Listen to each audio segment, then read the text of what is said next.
Y esta mañana vamos a hablar, voy a predicar sobre un pasaje tan maravilloso como está escrito en el Evangelio de San Juan, en el capítulo 5. Ustedes me van a seguir nada más, versículo por versículo.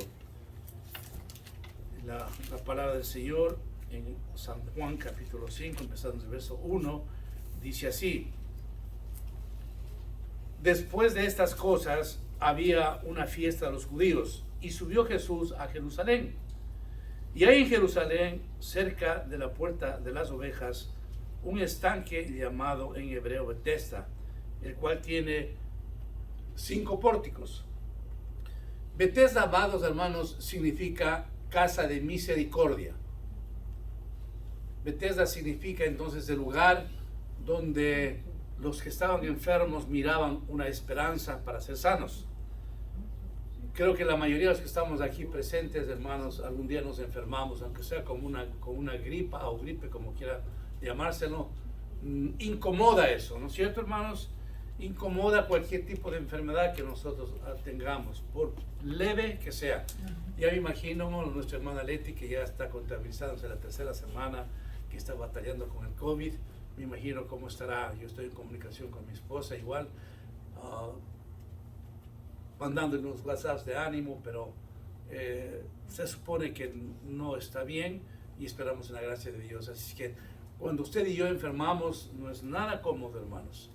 Es incómodo, y aunque puede ser por una semana o 2 semanas, pero usted sabe lo que es eso. Usted tiene una gripe, como quiera llamárselo nuevamente, incomoda. No estamos bien, por pequeña que sea la situación, nos incomoda, hermanos.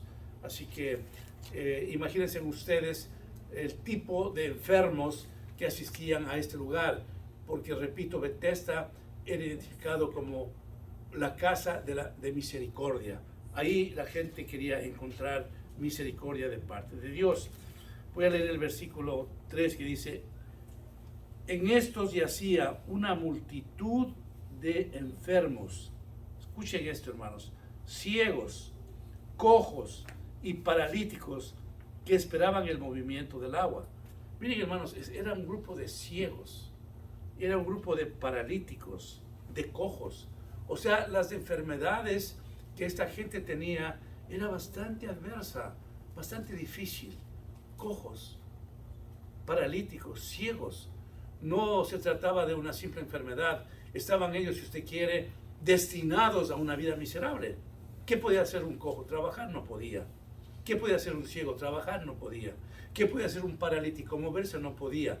Entonces, una situación totalmente adversa, hermanos. Y aquí nosotros tenemos que ponernos a pensar en algo muy importante, hermanos. Cuando usted y yo enfermamos, cómo el Señor tan bueno, tan poderoso, de una u otra manera, hermanos, el Señor nos levanta, nos anima. Y esa forma como estamos nosotros viviendo cuando estamos enfermos, que nos fastidia, a veces no podemos dormir, a veces tenemos dolor en nuestros cuerpos, pero llega el momento que el Señor nos levanta de esa enfermedad que estamos. Y no hay cosa más maravillosa que después de que usted ha pasado por una enfermedad, aunque sea leve, ¡wow!, se siente ya fortalecido, se siente sanado.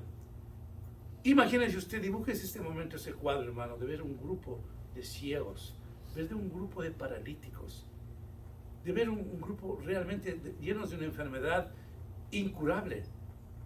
El saber que ellos tenían que morir así, que día tras día ese era el episodio de su vida. Anochecían y amanecían bajo el mismo círculo con su salud. No podían hacer nada en absoluto. Cuando usted por alguna razón se enfermó y no pudo salir al trabajo, se siente mal. Se siente: no pude irme al trabajo y no me van a pagar. Y todo es una incomodidad tremenda, hermano. Ustedes lo saben eso. Ahora, mirando nosotros esa figura de que había ese grupo de personas en esas condiciones, realmente estremecía y estremece a cualquiera. En el versículo 4 dice la palabra del Señor: porque un ángel descendía de tiempo en tiempo al estanque y agitaba el agua, y el que primero descendía al estanque después del movimiento del agua quedaba sano de cualquier enfermedad que tuviese. Imagínense la expectativa que creaba en cada persona que sufría de esa enfermedad. tenían que hacer algún esfuerzo o mucho esfuerzo en las condiciones físicas que ellos tenían para que en el movimiento que hacía el ángel pudiera llegar primero para ser sano. La Biblia no nos indica el número de enfermos que estaban ahí en Bethesda, pero queremos entender que era un grupo bastante significativo. Y entonces tenía que haber una competencia, una lucha entre ellos. ¿Cómo hacer para yo llegar primero? La desesperación que habrá sentido el ciego de no poder alcanzar ese objetivo. Y después de que el ángel se iba y quedaba uno solo, otra vez quedarse con esa tristeza. Y no se sabía después cuándo regresaría el ángel, porque tampoco la Biblia nos dice que llegaba al estanque cada semana, cada mes o cada 6 meses. No nos menciona eso. Pero debe haber sido una situación álgida para que los que estaban enfermos estar esperando que el ángel venga y después de que movía el agua no poder llegar allá. Era un hombre ciego. Los ciegos, ¿cómo podían llegar a la meta para que el ángel les sane? Los paralíticos, ¿cómo podían caminar rápido para llegar? O sea, una vida bastante desastrosa. Y sabían ellos, sentían de que una sola persona, un solo enfermo, podía ser sano el que llegaba primero. Debe haber sido una amargura tremenda el saber de que día a día regresan a vivir en la misma situación sin ninguna esperanza. Amados hermanos, cuando un individuo se siente sin ninguna esperanza de lo que está pasando, es terrible. No hay esperanza para nada. Una persona que es diagnosticado con una enfermedad terminal y que el médico le dice, tú tienes una vida de 3 meses, 6 meses, debe ser frustrante. Debe ser tremendo. Pero aún nosotros, siendo cristianos, cuando escuchamos eso, todavía nos queda la gran esperanza. Decir, Señor, esta es la receta, esta es la prescripción del médico, este es el diagnóstico del médico, ahora yo quiero escucharte a ti, ¿qué lo vas a hacer conmigo? Nos queda esa esperanza de que a pesar del diagnóstico dado por el médico, estamos nosotros confiando en que tenemos un Dios de sanidad, un Dios de esperanza. Y eso nos anima. Y aunque pueda ser que nuestra vida se concluya después de 6 meses, pero hay esa esperanza. Yo recuerdo las palabras de Luis Palau cuando el médico de él le dijo, Luis, estás muy enfermo. Creo que todos conocemos quién es Luis Palau. Luis, estás muy enfermo. Te queda de vida 6 meses y vas a morir. Y él entonces se presenta a dar un mensaje a todo su pueblo indicando la enfermedad terminal que tenía, pero tenía una paz tremenda. Dice el médico, el doctor me ha pronosticado que mi cáncer está tan avanzado que no tengo más sino 6 meses de vida, pero está muy bien. Dice, yo sé que si me muero me voy al cielo, y amado hermano, si usted no me vuelve a ver más, nos vamos a encontrar en el cielo. Con una paz increíble, describía la situación de su enfermedad como algo que implicaba un gozo, porque él sabía que después de muerto, él iba a estar en la gloria de Dios. Entonces miremos, hermanos, que nosotros los cristianos, a pesar de que tengamos un diagnóstico difícil, que ya no podemos manejar cómo nos encontramos en la salud, nos queda una esperanza grande, porque Dios está esperándonos en la eternidad. Amén. Y cuando no quiere el Señor eso, pues nos sana de situaciones difíciles. Aquí en la iglesia tenemos hermanas que tuvieron cáncer y que fueron sanadas. Amén. Aquí en la iglesia hemos visto personas que realmente estuvieron muy delicadas de salud, pero Dios nos ha levantado. Amén. Así es que en este panorama, hermanos, nosotros podríamos decir, vemos una situación álgida de saber que este grupo de personas no tenían esperanza. Y había allí un hombre que hacía 38 años que estaba enfermo. ¿Qué le parece, hermanos? En ese grupo había un enfermo que ya contabilizaba 38 años, no de edad, sino de enfermedad. Amados hermanos, a mí me pareció una eternidad cuando yo estuve enfermo 10 meses. Pero ¿qué es 10 meses versus 38 años? Y día a día esta persona habrá seguido contabilizando, porque la Biblia se nos describe el tiempo que esta persona pasó enfermo. 38 años, hermanos. 38 años imposibilitado. 38 años que no podía hacer nada, no había esperanza. Y nos describe la Biblia entonces que en ese grupo había una persona que tenía 38 años que estaba enfermo. En el versículo 6, la palabra del Señor nos dice, cuando Jesús le vio acostado y supo que llevaba ya mucho tiempo, le dijo, ¿quieres ser sano? ¿El Señor sabía el tiempo que estaba esta persona enferma? 38 años, claro que sí. ¿El Señor sabía qué es lo que deseaba este hombre? Claro que sí. Imagínense, usted está enfermo y muy enfermo después de tanto tiempo. Y hablando hipotéticamente, el Señor le dice: Orlando, ¿quieres ser sano? Orlando, ¿quieres ser sano? Bueno, yo creo que nuestro hermano Orlando no pensaría dos veces: Señor, aleluya, gracias, que me vas a sanar. Le hace esta pregunta a aquella persona que estaba enferma. Pero hermanos, escúchenme bien lo que les voy a decir. El Señor se permite preguntar algo que aparentemente no parecería que hace mucho sentido, que el Señor siente y no tanta potestad le pregunte: Jesús, ¿estás enfermo? ¿Quieres que te sane? Marco, ¿estás enfermo? ¿Quieres que te sane? Pero el Señor lo hace. ¿Por qué?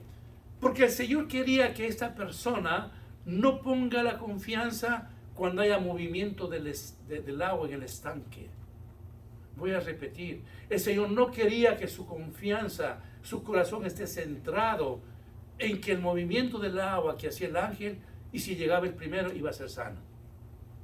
El Señor quería, hermanos, que la confianza de aquel individuo esté totalmente consignada a nuestro Señor Jesucristo. Cuando usted y yo estamos atravesando cualquier situación, hermanos, no miremos el estanque de nuestras vidas. No miremos esa situación que nos agobia. No miremos esas aguas que se están moviendo y que no podemos llegar primeros para ser sanos, sino miremos la gracia de Cristo. Nuestro Señor Jesucristo quiere que te sane, para ver qué reflexión tenía Él, para ver qué es lo que puede decir. En nuestras vidas, amados hermanos, dejemos de enfocarnos en el dolor que estamos pasando. Dejemos de mirar solamente lo que nos está enfocando, sino miremos la grandeza de Dios. Miremos, hermanos, que en fin de fines, si es que la enfermedad ha llegado ya a su último término en nuestras vidas, pensemos que nos espera una vida maravillosa junto a Cristo. Aleluya. Y lo único que podemos decir es: Señor, quita el dolor de mi cuerpo que me está a mí ocurriendo. En estos tiempos, hablando de enfermedad, viendo que estaban mis hermanas Marta y Leti enfermas y así, digo: Señor, ¿te acuerdas tú cuando sacaste a tu pueblo de Egipto y estuviste 40 años? Yo no veo en tu palabra que haya habido una sola persona enferma. Señor, ¿me permites decirte que yo te pido, por favor, que estos últimos tiempos ninguno de tus hijos en el mundo entero estén enfermos? Claro, una petición bastante compleja, porque en fin de fines el Señor sabrá por qué permite todo esto. Porque yo sé lo que es estar enfermo, hermanos. Yo entiendo lo que es estar enfermo. Y si nosotros queremos hacer un análisis de lo que significó el dolor del cuerpo de alguien, ese alguien es Jesucristo. ¿Qué dolor habrá sentido que cada vez y cuando les menciono desde acá? ¿Qué dolor tan tremendo habrá sufrido el Señor cuando le pusieron los clavos en sus pies, en sus manos? Debe haber sido alguna cosa tremenda. Yo anteayer o ayer que me pinché así un poco de mi dedo con una tijera, estaba haciendo algo y me salió sangre. Entonces me aplasté bien duro para que no salga sangre. Y yo me ponía a pensar, digo, esos clavos, hermanos, así, cuando le pusieron a nuestro Señor Jesucristo, ¿qué dolor habrá sentido? Cuando algo le pasa a usted, por simple que sea, hay un dolor bien profundo. Y sin embargo, el Señor supo sortear ese dolor tan profundo que Él tuvo, que usted y yo jamás la vamos a comprender, para darnos la salvación eterna. Aleluya. Así que cuando hablamos de dolor, no es que Dios permite nomás los dolores del cuerpo. Él la pasó. El ejemplo de Él es indescriptible. No podemos describir profundamente cuánto sufrió Él. Así que nosotros no podemos decir: Dios no sabe lo que a mí me está pasando. No, Él sí sabe, porque vino en su naturaleza humana y sufrió lo indecible. El dolor del cuerpo Él lo sintió, lo sufrió hasta el último momento. Solamente cuando le pusieron la corona de espinas, yo me imagino, hermanos, cuando le chorreaba la sangre por su mejilla, qué dolor habrá sido para que le abra realmente heridas alrededor de su cabeza para que derrame sangre. Entonces el Señor sí sabe, hermanos, de su dolor de cuerpo. El Señor sí sabe de mi dolor del cuerpo. La gran diferencia es que el dolor que usted tiene y que yo tengo no se puede comparar nunca con el dolor del Señor. Entonces el Señor le dice, ¿quieres que te sane? ¿Quieres ser sano? Y le contesta, Señor, le respondió el enfermo, no tengo quien me meta en el estanque cuando se agite el agua, y entre tanto que yo voy, otro desciende antes que yo. Le conversa al Señor, como si el Señor no supiera. Dice, esa es mi situación, Señor. Yo quiero llegar primero para ser sano. Sí, yo quiero ser sano, pero tú me estás preguntando una cosa que es imposible. Me estás diciendo si yo quiero ser sano. Claro que sí. Y la prueba es que cada día o cada vez que viene el ángel y mueve el agua, yo me esfuerzo para llegar primero y ser sano, pero no puedo. Vaya disyuntiva para el Señor, hermanos, al escuchar eso. Este hombre, estaba con toda sinceridad confesando al Señor su vida privada, lo que le estaba ocurriendo. Que sabía el Señor lo que le ocurría, claro que sabe el Señor. Así nos ocurre a nosotros, amados hermanos. Tengamos la suficiente confianza de acercarnos ante el Señor y contarle lo que nos está pasando. Usted sabe, hermanos, que nunca se molesta, nunca se cansa, nunca se ofende el Señor cuando le conversamos nuestras situaciones. Por más pequeñas que sean o por cosas que podamos decir, ¿para qué le voy a decir esto al Señor? No. Él nunca se fastidia, Él nunca se molesta, Él nunca dice no te voy a escuchar. Él nos escucha día y noche. Siendo un Dios tan soberano, siendo un Dios poderoso, nosotros tenemos la facilidad de estar en comunión con Él 24 horas al día y a cualquier hora poder conversar con Él. Cuando se despierta usted a la madrugada, usted puede conversar con el Señor y Él está atento para escucharle. ¿Ve la diferencia que existe entre el impío y el Hijo de Dios? Nosotros tenemos la libertad de poder conversar con el Dios eterno. Cuando usted está enfermo y quiere una cita médica con un especialista, a veces le dice después de 2 meses, después de 3 meses. Es frustrante. Usted necesita ver a un especialista ya, ayer, pero no es así. Sí usted puede visitar, el doctor tiene una agenda bastante llena, ocupada. En 3 meses le puedo dar una cita. En 3 meses. Sí, gracias. Y nosotros tenemos carta abierta y nosotros no tenemos necesidad de hacer una cita con Dios para conversar lo que nos está pasando. Entonces este hombre que sentía su dolor profundamente, le conversa todo. Señor, yo sí quiero ser sano, pero tengo un problema muy radical. No puedo llegar al agua. Después del movimiento del agua no puedo llegar en primer puesto porque hay otro quien me gana. Es imposible. Lo que me estás preguntando entonces realmente no tiene sentido ni hay esperanza. Nosotros tenemos un Dios de lo imposible, hermanos. Amén. Amén. Nosotros tenemos ese Dios que nos escucha las cosas que nosotros podemos creer de que ya no hay salida, ya no podemos, todo está terminado, no me queda más, voy a seguir viviendo con esta situación adversa que me pasa en mi vida. Y en fin, empezamos nosotros, pensamiento tras pensamiento, a buscar en cierto sentido un espíritu de conformidad a la tristeza que estamos viviendo. Pero no, el Señor que nosotros tenemos es un Señor de gracia, de misericordia, que nos ha dicho que yo les doy vida y les doy vida en abundancia. Amén, aleluya. Ese es el Dios que usted y yo tenemos. Así que le escucha a aquel hombre lo que le dice de una manera tranquila el Señor. Pero ¿qué le contesta el Señor? El Señor no le está diciendo, bueno, cuéntame de tu vida. ¿Cuán pecaminoso eres tú? ¿Cuántos pecados tienes? ¿Te has arrepentido? ¿Sabes mi doctrina? ¿Estás en las cosas de Dios? Él no le empieza a investigar su hoja de vida. Nada en absoluto. Él escuchó el dolor, sí. Ese es el Dios que nosotros tenemos, hermanos, que no se pone a investigar nuestras vidas. No juega a la FBI. El Señor inmediatamente sabe lo que le está pasando. Y le entendió a aquel hombre. Y no le dijo nada. No dijo, ¿estás seguro que tú crees en mí? ¿Estás seguro que tú crees en la eternidad? ¿Entiendes perdón, el plan de salvación? ¿Entiendes tú lo que está ocurriendo en tu vida? ¿Entiendes todo eso? No, el Señor sencillamente le está dando un ánimo en su silencio, pero sin embargo tiene una respuesta maravillosa. Le dice Jesús, levántate, toma tu lecho y anda. El Señor con una autoridad total le dice, levántate, toma tu lecho y anda. ¿Cómo se habrá sentido aquel hombre el saber de que nuestro Señor Jesucristo le da el mejor regalo de su vida, hermanos? Escúchenme bien esto, que es maravilloso.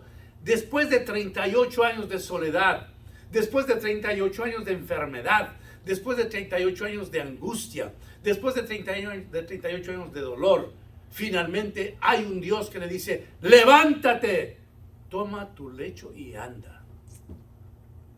Le saca totalmente de la postración, hermanos, a un hombre que no tenía ninguna esperanza. Ese es el Dios que usted tiene, hermanos. Ese es el Dios que yo tengo. Nos levanta de cualquier tipo de postración, de cualquier situación álgida. Si hablamos espiritualmente, el Señor nunca se asusta de nuestros pecados, por pequeños o grandes que nosotros podemos llamar. No. El Señor no se asusta de los diagnósticos de los médicos, porque Él es un Dios eterno. Es un Dios de poder, es un Dios de gracia, es un Dios de amor. El Señor no se asusta de nada, y el Señor para hacer sus milagros no nos condiciona, porque Él es Dios, porque Él es amor. Nada le objetó a aquel hombre, en absoluto. Solo le dio la respuesta que necesitaba. Levántate, toma tu lecho y anda. Se supone que este hombre estaba tan enfermo que no podía ni moverse. Y que de pronto venga alguien y le diga, se acabó tu enfermedad, se acabó todo lo que estás pasando. Él debía haberse sentido el hombre más feliz de la vida. Pero ese es el Dios que nosotros tenemos, hermanos. Dispuesto a llevarnos por esos caminos que estamos con tanto deseo de encontrar. El Señor no tuvo ningún problema para ese mismo momento, después de 38 años de amargura para este hombre, decirle, levántate, toma tu lecho y anda. Y al instante aquel hombre fue sanado y tomó su lecho y anduvo. Y era día de reposo aquel día. Notemos algo especial, hermanos, de este cuadro último.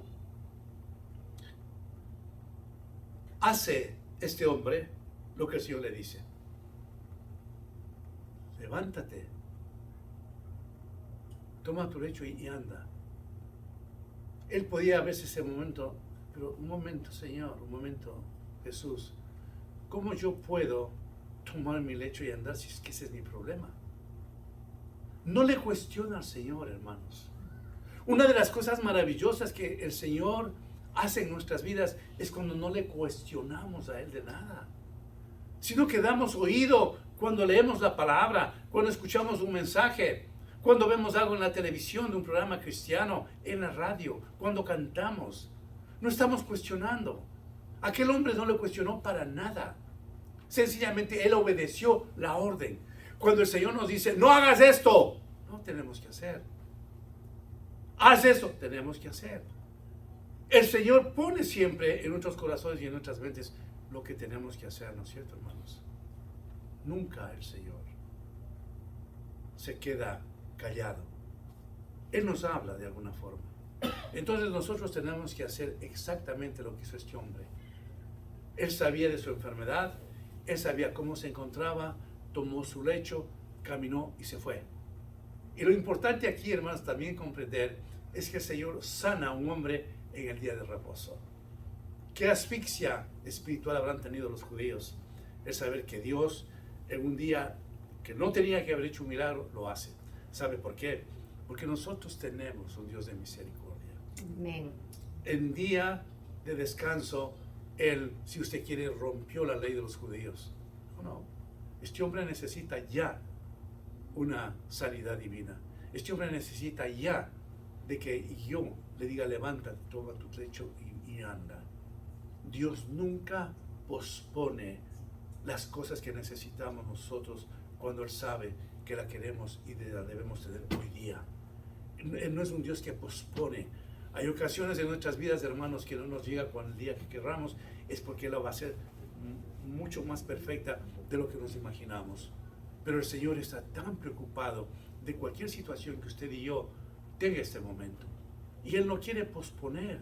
Él no quiere sentirnos que estamos amargados o que estamos en sufrimiento. Él quiere hacerlo ya, independientemente de lo que esté ocurriendo alrededor de nuestras vidas.